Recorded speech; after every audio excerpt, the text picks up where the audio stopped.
이슈 톡톡뷰 광주광역시 은둔형 외톨이 지원센터 백희정 사무국장과 함께하겠습니다. 어서 오십시오. 네, 안녕하세요.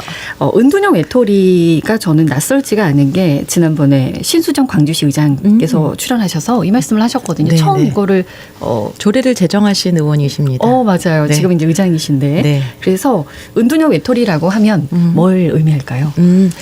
우선 이제 뭐 일본의 히키코모리 들어보셨을 것 같은데 이제 그 히키코모리를 한국말로 번영을 했다라고 생각하시면 될 것 같고요. 네. 현재 이제 그 광주시 조례에서 정의하고 있는 은둔형 외톨이는 일정 기간 동안 이게 한 3개월에서 6개월 정도로 얘기하거든요. 다른 사람과의 관계가 단절된 채로 자기만의 공간, 방이라든가 집에 거기에만 이제 머무르는 사람들인데 이제 이 은둔형 외톨이가 되는 이유가 사회, 경제, 문화적인 원인에 의해서 되는 사람들 이걸 이제 은둔형 외톨이라고 정의를 하고 있습니다. 사회, 경제, 문화적인 원인. 왜 이런 게 원인이 될까요? 그러니까 예를 들면은 이제 내가 정신질환이라든가 네. 아니면은 장애라든가 아니면 임신 출산이라든가 이런 걸로 집에만 머무를 수도 있잖아요. 3개월에서 네. 6개월 이상. 이제 이거는 해당이 되지 않는다. 이제 아무튼 은둔형 외톨이가 그동안 이제 사회경제 문화적인 원인이라고 얘기를 했는데 저희가 이제 만나보니까 그동안에 10대나 20대 때 우리 사회에서 학교에서 여러 가지 어려움, 이게 따돌림이라든가 폭력 또는 가정 내 갈등 그리고 뭐 취업의 실패, 내가 이제 상급 학교로 진학해야 되는데 거기 부담감, 취업에 대한 부담 이런 것들이 이제 은둔형 외톨이 은둔을 하게 된 원인이라고 얘기를 하고 있거든요. 그런데 네. 이게 어떻게 보면 우리 사회의 경제적인 뭐 또 문화적인 이유가 될 수 있는 거죠. 경쟁 사회, 다른 사람보다 훨씬 더 잘 돼야 된다. 또 뭔가를 이겨내야 된다. 빨리빨리 해야 된다. 이런 것들 속에서 나온 어떤 현상이라고 보여집니다. 이걸 그러니까 가볍게 생각하고 넘어갈 일이 아닌 게 뭐 집에만 있으면 뭐 어때? 이게 아닌 거잖아요. 네네. 그렇게 되다 보면 계속해서 더 깊은 정신적인 수렁이라고 해야 될까요? 네. 빠져들 것이고 네. 그다음에 이제 걷잡을 수 없게 되는데 근데 본인 스스로는 그걸 모르지 않습니까?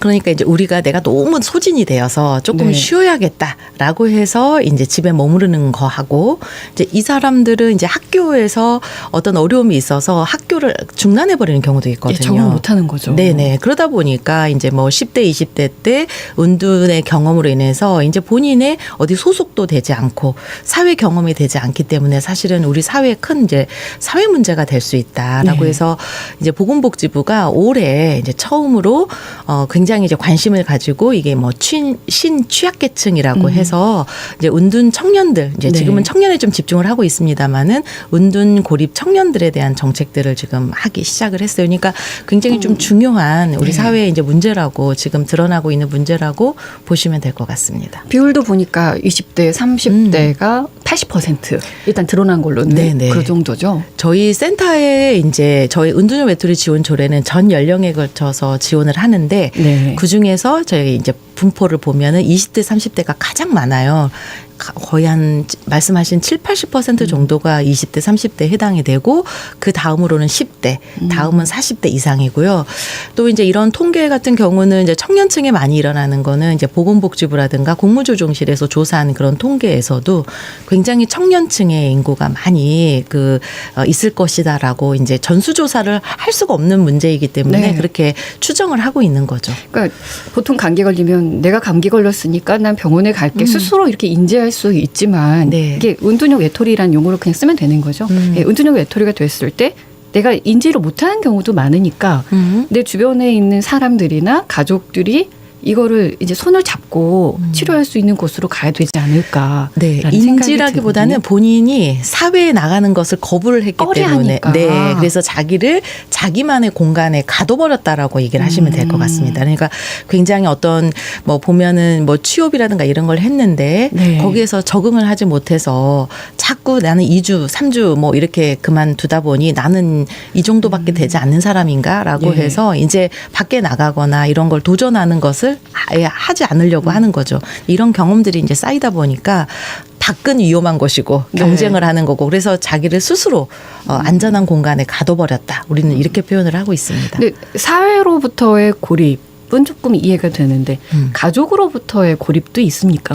그러니까 이제 가족으로 인해서 내가 운둔을 하는 경우도 있어요. 그럼 방문 아예 열고 나오지 않겠는데요? 네. 가족과의 거의 의사소통도 잘 안 되고 관계 단절도 안 되고 단절이 되어 있는 상태고 이제 가족이 활동하고 있을 때는 이제 같이 거주했을 경우에 활동하고 있었을 때는 가족이 활동하는 시간에는 자기는 이제 방에가 머물러 있고 그 사람들이 밖에 나간다거나 자고 있을 때 이제 밥을 먹는다거나 활동을 하는 거죠.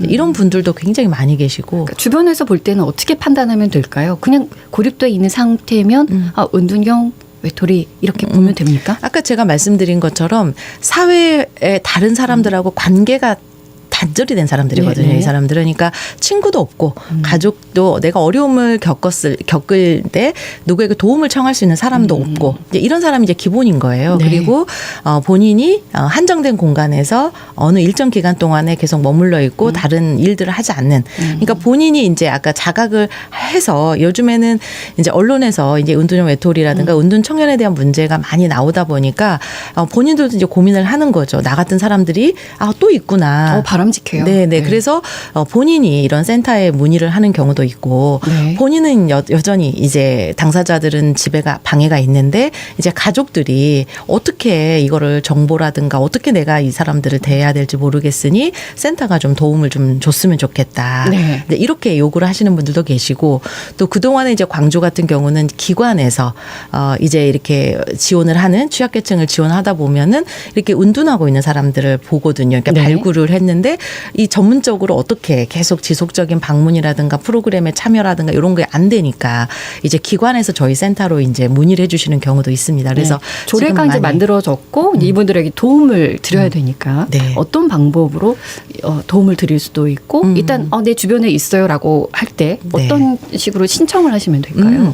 우선 이제 뭐 어떤 이제 조건에 딱 맞아야 되는 게 이제 있냐고 물어보더라고요. 네. 그런데 사실은 저희가 이 사람이 은둔형 외톨이도 아니다라고 그냥 전화상으로만 하기는 사실은 쉽지는 않아요. 그런데 광주시에서 거주하고 있고 아까 제가 말씀드린 것처럼 일정 기간 동안 외부랑 활동을 하지 않는 사람들이 있다면 저희 센터로 우선 문의를 해주시면 네. 저희가 이제 가족이나 혹은 당사자를 만나는 절차를 가지게 됩니다. 네네. 그래서 다행히 저희를 만나 주시면 저희가 이제 준비하고 있는 상담이라든가 이제 뭐 온라인 프로그램, 이제 방탈출 프로그램, 네, 오프라인 프로그램, 뭐 그다음에 사회 뭐 기술 훈련 이런 것들을 저희가 참여시킬 수 있는 정보를 드리긴 하지만 여태 지금 저희하고 만나고 싶어 안 하는 분도 계세요. 안 만나고 싶은 분도 계세요. 만나는 것도 쉽지 않겠어요. 네. 그런데 네. 안 만나고 싶은 분들은 저희가 또 강요할 수가 없거든요. 네. 그래서 저희는 지속적으로 방문을 해서 문을 열어주고 마음의 문과 자기 방문을 열어주기를 저희가 기다리고 있는 거죠. 네. 근데 저렇게 지성이면 감천이라고요. 저희가 이렇게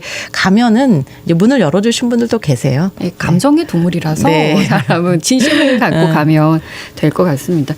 이제 이분들이 나아야죠. 그걸 지금 바라고 있는 거기 네네. 때문에 네. 조례 통과가 됐고 어떤 식으로 도움을 줄 수 있게끔 지금은 뭐 규정이라고 해야 될까요? 정해져 있습니까? 지금 이제 저희 센터 같은 경우가 이제 전국에서 처음으로 이제 만들어졌는데 네. 이제 광주시가 다른 지역하고 좀 다른 게 조례도 먼저 만들어졌지만 이 조례에 의해서 실태 조사도 전국에서 최초로 했고 그다음에 기본 계획 수립도 했었습니다. 그런데 이제 이 실태 조사를 통해서 발굴된 당사자와 가족 그 당시 2020년도에 발굴된 사람들이 349명이었어요. 근데 이 사람이 어떻게 보면 적은 수도 있을 수 있지만 또 어떻게 보면 많은 수인 거 도움을 또 이렇게 요구하는 분들이 계시잖아요. 그래서 그분들을 돕기 위해서 저희 센터가 이제 만들어진 거거든요. 그러니까 어쨌든 조례에서 은둔형 외톨이 정책, 사업 이런 것들을 지금 현재로는 센터가 이거를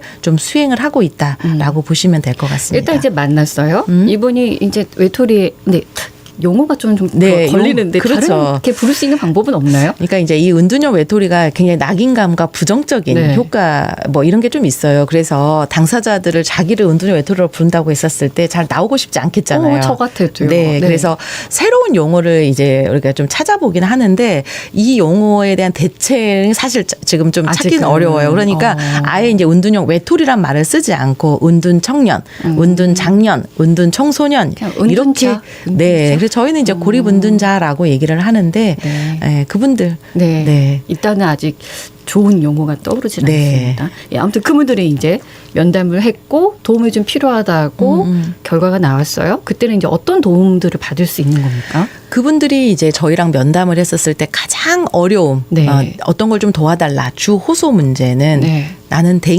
관계의 어려움을 많이 겪고 있어요. 어떻게 해결해야 돼요? 이 관계의 어려움을 겪고 있다 보니 내가 취업을 하는 거, 학교에 가는 거, 다른 네. 사람들 만나서 뭔가 하는 게 너무 안 돼요.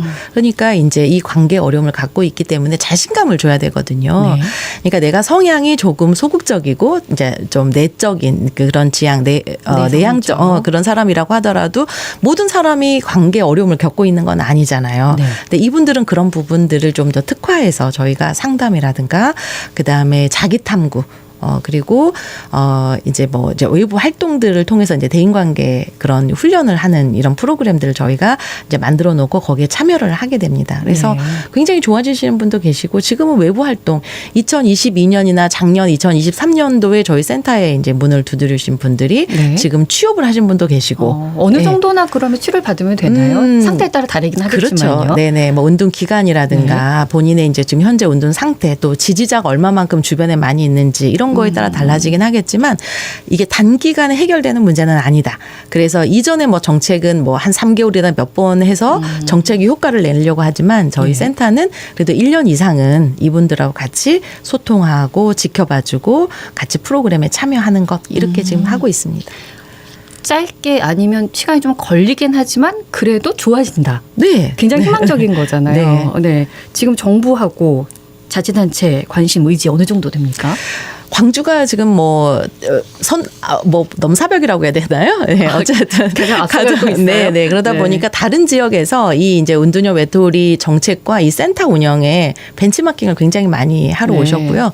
지금 현재 이제 보건복지부가 관심을 가지게 되었습니다. 그 동안에 이제 운두녀 외톨이 문제는 지자체 차원에서 관심이 있었었고 중앙정부는 별로 관심이 없었어요. 근데 작년부터 좀 이 문제에 대해서 굉장히 관심을 가졌는데 네. 그래서 이제 광역에 이제 4개 시범으로 센터를 만드는 것 이게 이제 보건복지부가 하고 있고 다른 지자체에서도 이제 광주의 모델을 해서 어떤 뭐 사업이든 아니면 센터를 만들어서 하는 그런 방법 고민을 하고 있는 것 같습니다. 센터 이름 다시 한번 알려드릴까요? 네. 광주광역시 은둔형 외톨이 지원센터. 네. 이쪽으로 전화해가지고 문의하면 되는 겁니까? 네. 혹시 자기 부담도 좀 있습니까? 부담 없습니다. 그래서 네. 무료로 그러면 네. 교육 프로그램 참여하실 수 네, 있고 좀 더 희망을 주시기 위해서 구체적인 예를 좀 설명 들어주시겠습니까? 지금 이제 정말 우리 아이가 그렇게 될 수 있을까라고 걱정하시는 분도 계실 텐데 우선 우리 주변에 은둔형 외톨이가 생각보다 많이 있다라고 하는 부분이고 그동안에 이제 이 은둔형 외톨이는 사회 구성원이었음에도 불구하고 이렇게 말을 안 하고 드러나져 있지 않기 때문에 모르는 존재로 있었는데 엄연한 우리 주변의 이웃이다라는 네. 부분이고요. 저희가 이제 사례를 간단하게 소개를 하면 초등학교 5학년 때 은둔을 한 친구가 지금은 중학교 1학년에 학교에 입학을 해서 잘 다니는 친구도 있고요. 잘 됐네요. 네. 네.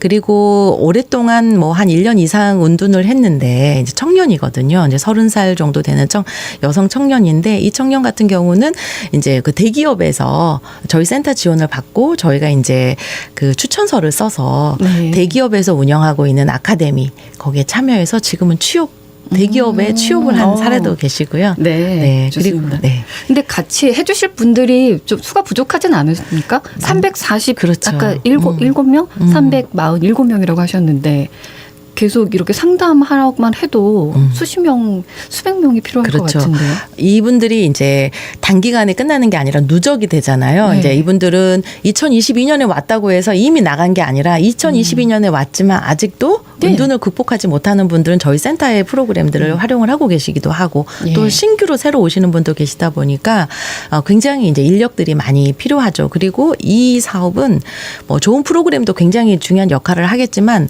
단순히 프로그램에 참여시키는 게 아니라 프로그램에 참여시키게 하기 위한 그런 역할들을 직원들이 하는 거예요. 그러니까 프로그램에 참여하는 거를 저희가 설득하고 정보를 주고 할 수 있다라고 자신감을 주고 이런 과정을 통해서 거기에 참여하면서 좋아지는 거거든요. 네. 예, 방 밖으로 나오게 하고 방 밖에서 일어나는 여러 가지에 본인이 참여하기 위한 자신감을 줄 수 있는 일들 이게 직원들이 하기 때문에 예, 사람이 많이 필요합니다. 네, 주변인이나 가족들도 자신감을 주는데 네. 좀 더 시간을 투자하시면 네. 좋을 것 같습니다. 알겠습니다. 오늘 말씀 고맙습니다. 네, 고맙습니다. 언제 어디서나 내 손 안의 뉴스. 강주 MBC 뉴스 유튜브 구독으로 함께하세요.